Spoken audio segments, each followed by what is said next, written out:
The 9,786th meeting of the Security Council is called to order. The provisional agenda for this meeting is reports of the Secretary-General on the Sudan and South Sudan. The agenda is adopted. I give the floor to the representative of France. Merci, Madame la Présidente. Thank you, President. Je crois que la situation au Soudan est tragique. La France soutient pleinement le projet de résolution proposé par le Royaume-Uni et le remercie. Je crois qu'il est essentiel que ce projet puisse être adopté. J'ai l'impression que les conditions ne sont pas intégralement réunies à la minute où je vous parle. Conditions are not quite there yet as we speak, and I would suggest perhaps that the Council discuss this in consultations now et faire en sorte que ce projet puisse être adopté. Make sure that this draft can be adopted. Thank you. I thank the representative of France. In the light of their comments, I propose that we temporarily suspend the meeting to resolve the matter and the Council members reconvene in the consultations chamber for further discussion. There being no objection, the meeting is suspended.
The 9,708 sixth meeting of the Security Council is resumed.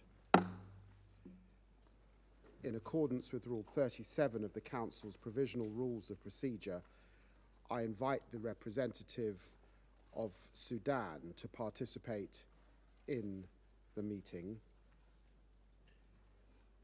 It is so decided. Consideration of item 2 of the agenda. The Security Council will now begin its consideration of item 2 of the agenda. Members of the Council have before them document S 2024/826, the text of a draft resolution submitted by Sierra Leone and the United Kingdom of Great Britain and Northern Ireland. The Council is ready to proceed to the vote of the draft resolution before it. I shall put the draft resolution to the vote now. Will those in favour of the draft resolution contained in document S 2024/826 please raise their hand?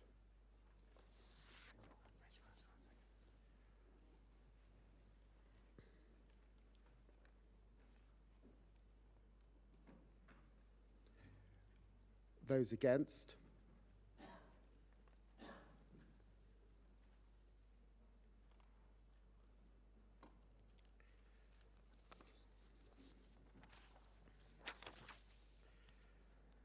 The result of the voting is as follows: 14 votes in favour, 1 vote against, 0 abstentions.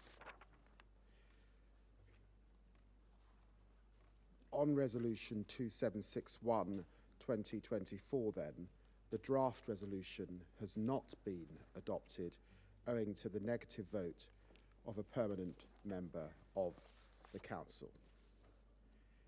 I now give the floor to those members of the Council who wish to make statements after the vote. I shall now make a statement in my capacity as the Secretary of State for Foreign and Commonwealth Development Affairs of the United Kingdom.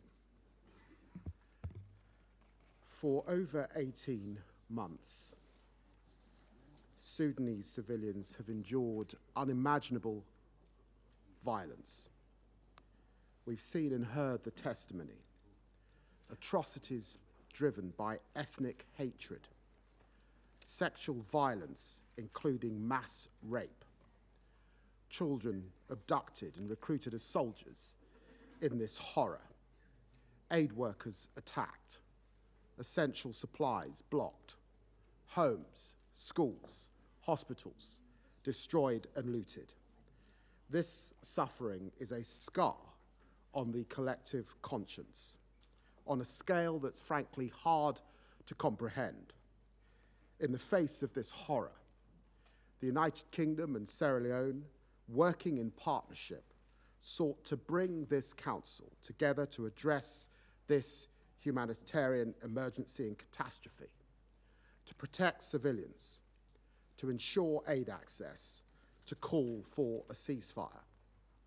One country stood in the way of the council speaking with one voice.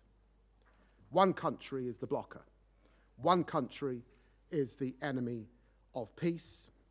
This Russian veto is a disgrace, and it shows to the world yet again Russia's true colors. Shame on Putin for waging a war of aggression in Ukraine.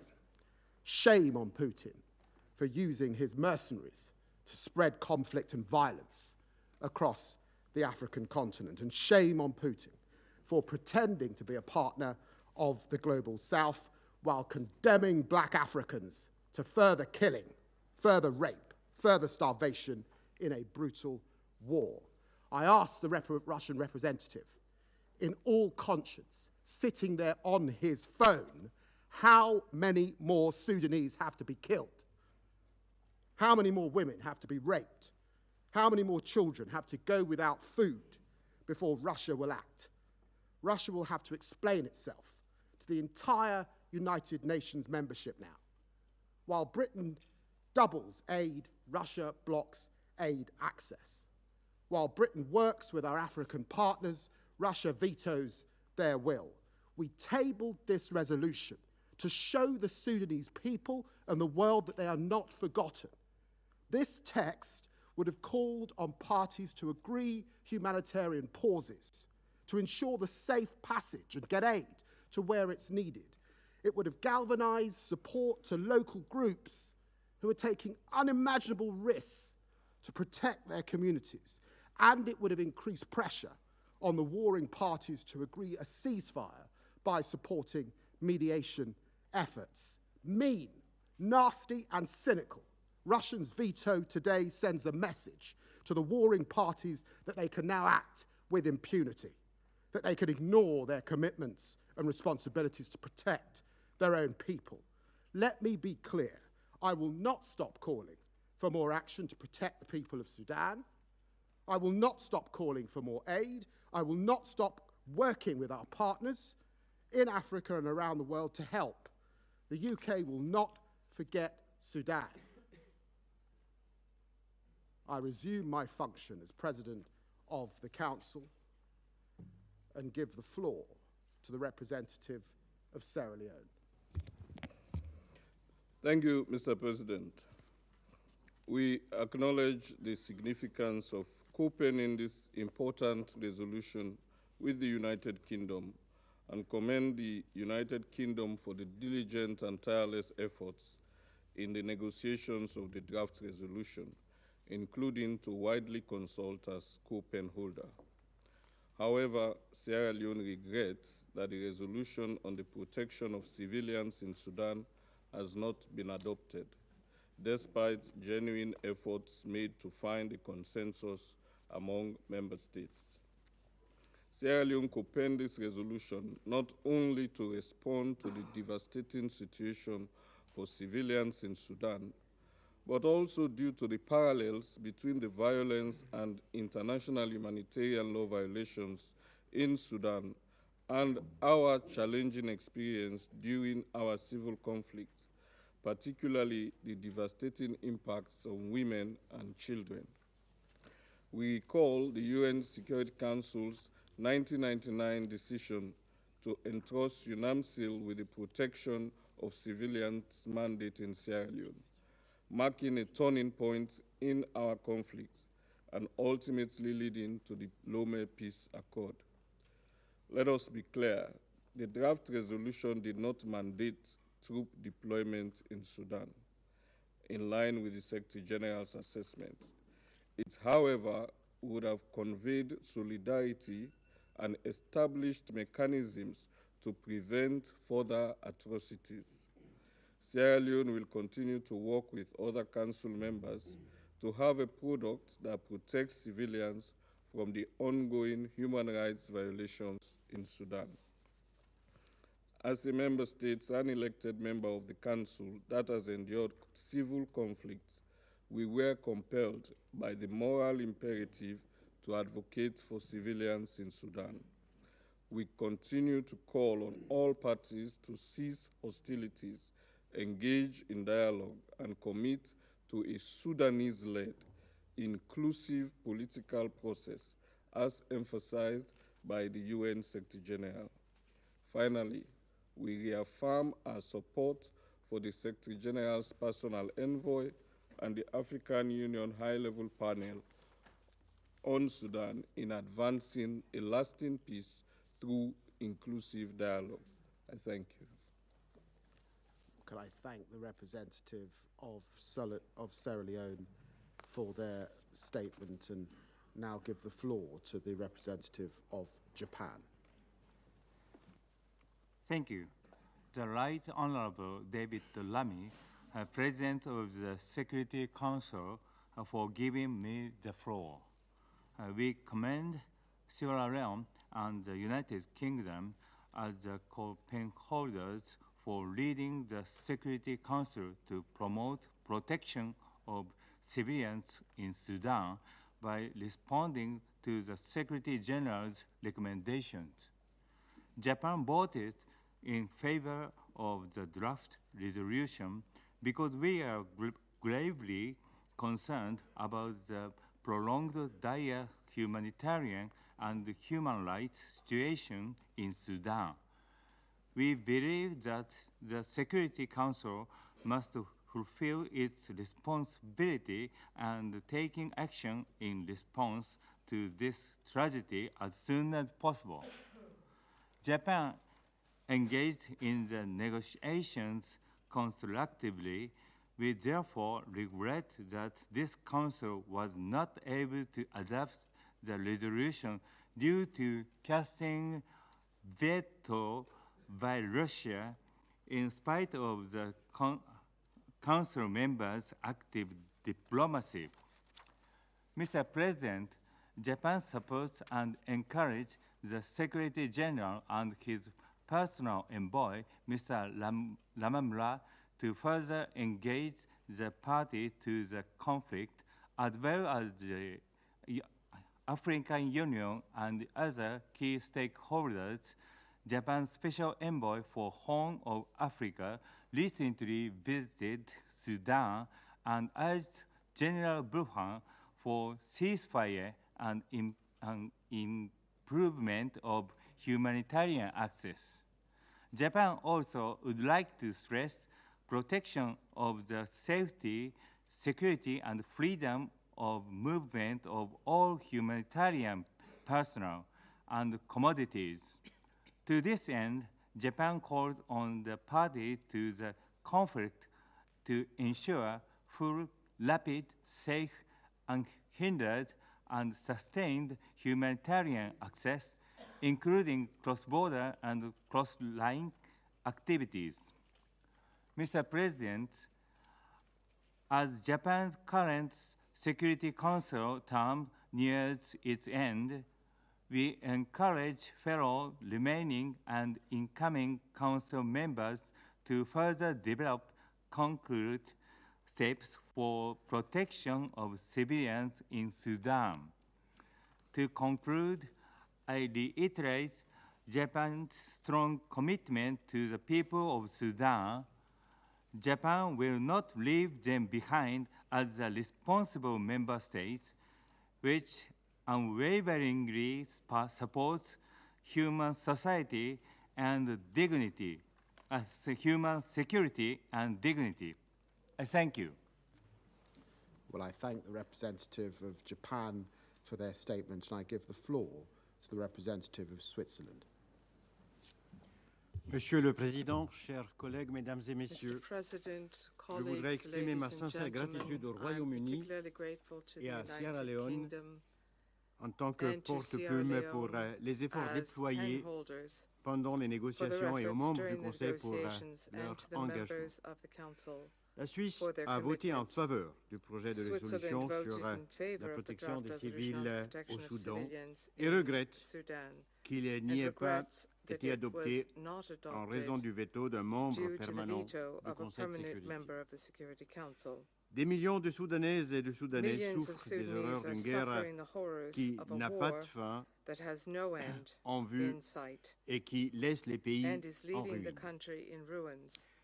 Des centaines de milliers de personnes subissent les atrocités horribles commises par les forces de soutien rapide à Al Jazeera et les attaques indiscriminées par les bombardements aériens des forces armées soudanaises.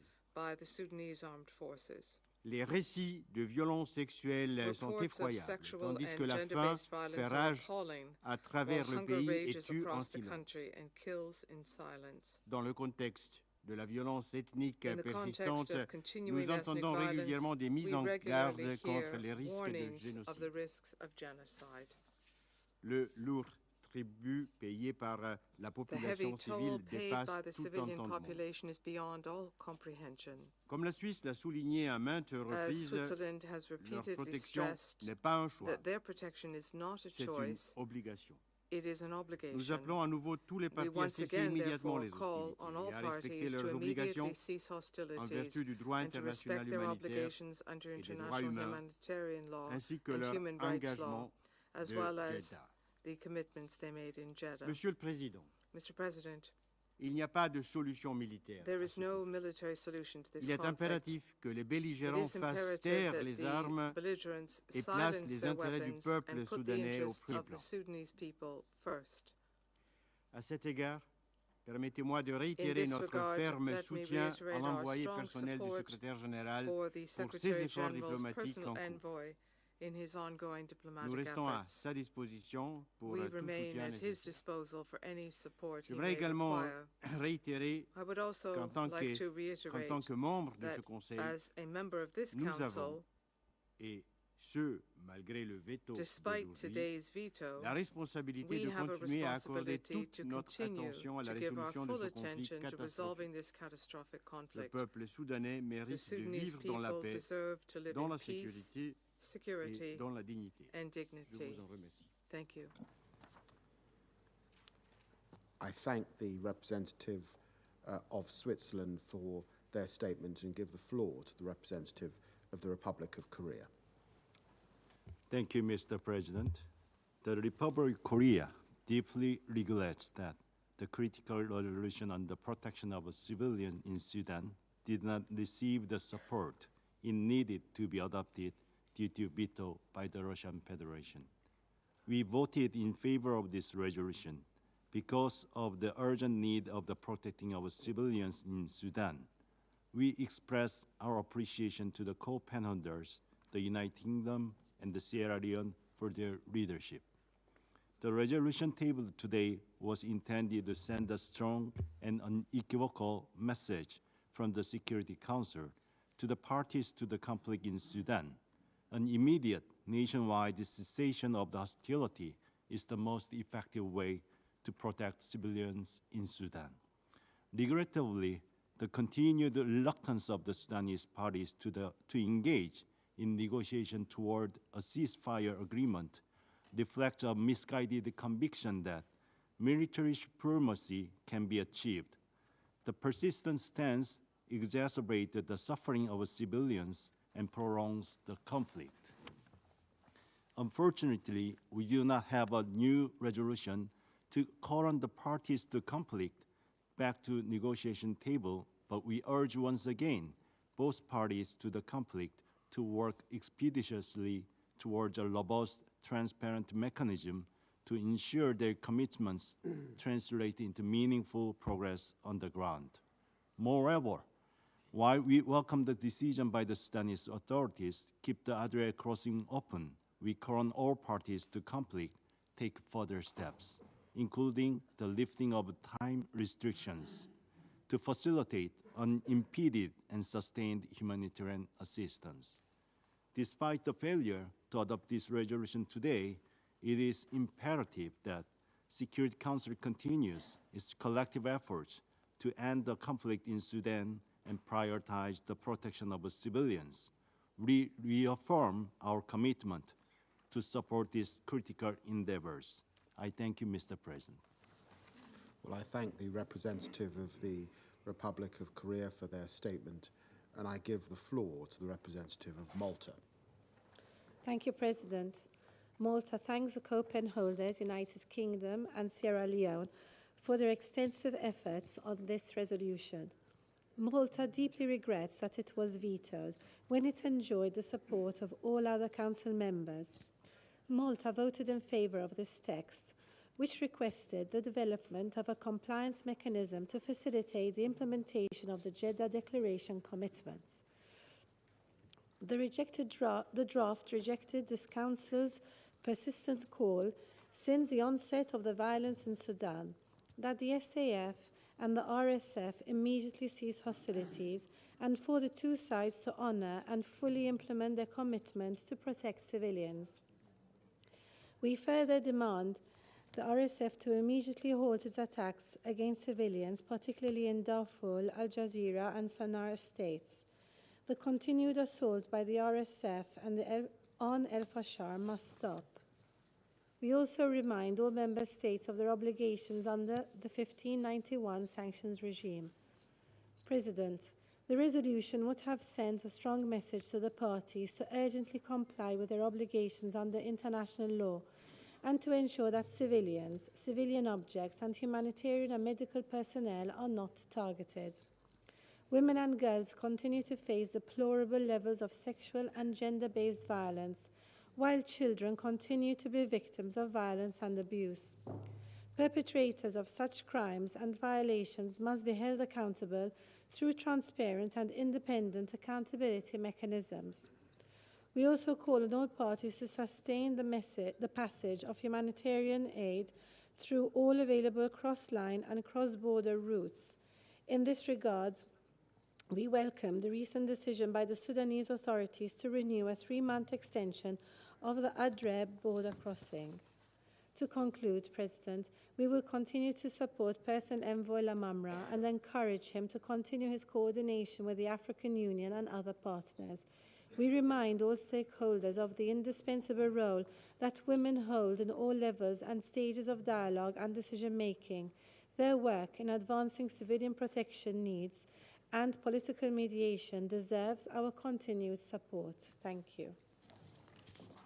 I thank the representative of Malta for their statement and give the floor to the representative of Slovenia.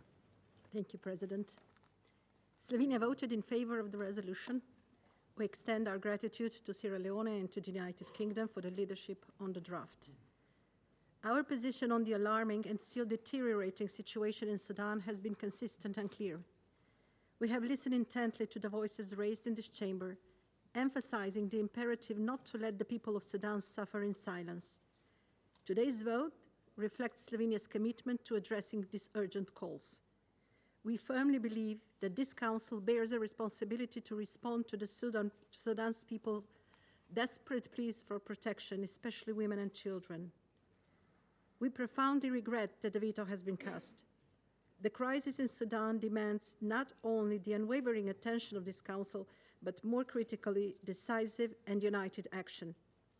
This is not a matter of choice, but of responsibility. While the complexities of the situation are acknowledged, they must not be used as justification for inaction. Rather, they should drive us to act with greater urgency and determination for Sudanese people. In our earlier statements, we recognized and commended the mediation efforts of regional and international actors.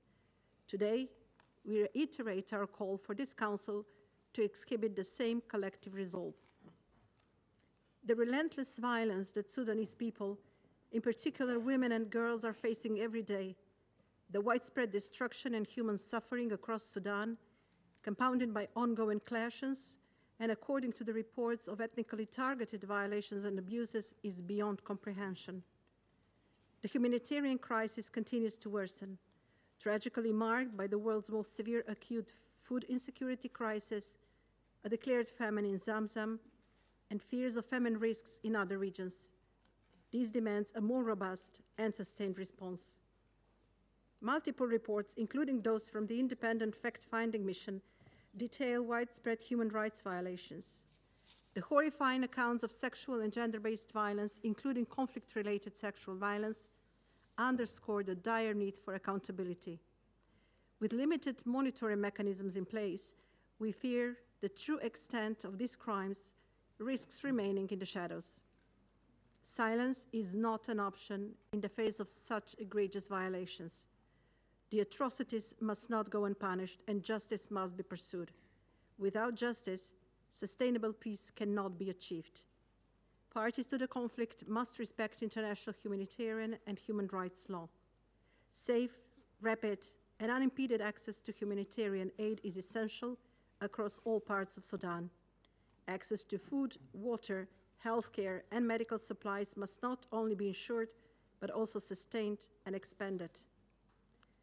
Slovenia remains unwavering in its commitment to supporting the people of Sudan and advancing peace, security, and justice throughout the country.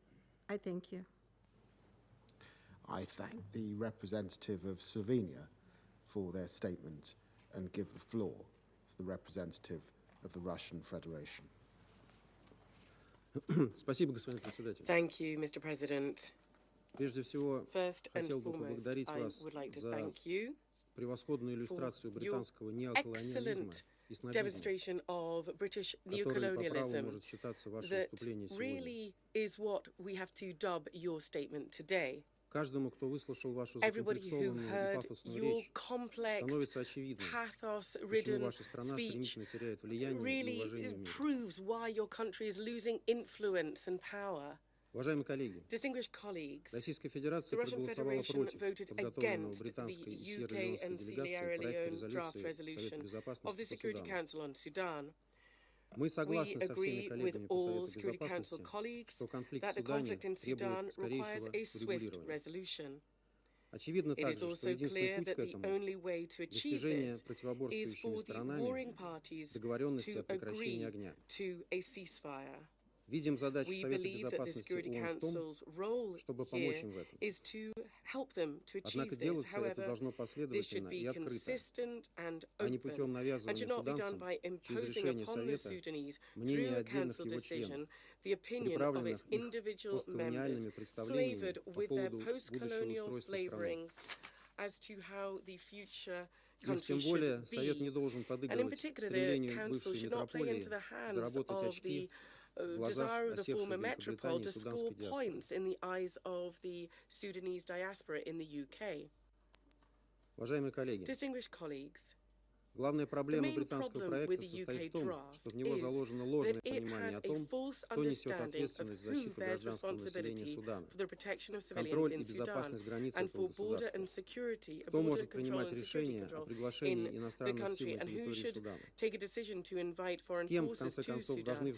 Ultimately, with whom the UN officials should cooperate in order to address existing problems and plan assistance. We have no doubt that it should solely be the government of Sudan who should play that role. However, the UK authors are clearly trying to refuse Sudan that right. During all the work on the draft, they expended a lot of effort to delete from the text any mention of the legitimate authorities of Sudan in the key points. Their position is absurd and unacceptable, in particular in the light of the fact that the government of Sudan represents its country in international organizations and has control over the main processes in the state. It is engaged in distributing humanitarian assistance, and the Sudanese themselves are seeking refuge and protection in the regions controlled by the government. We have to qualify this position as nothing but an attempt to give themselves an opportunity to meddle in Sudanese affairs and in future political and social intrigue. That was the case in the spring of 2023, when the attempt to push through decisions that did not enjoy the support of the population, in fact, laid the groundwork for the tragedy unfurling in Sudan. Such plans of our Western colleagues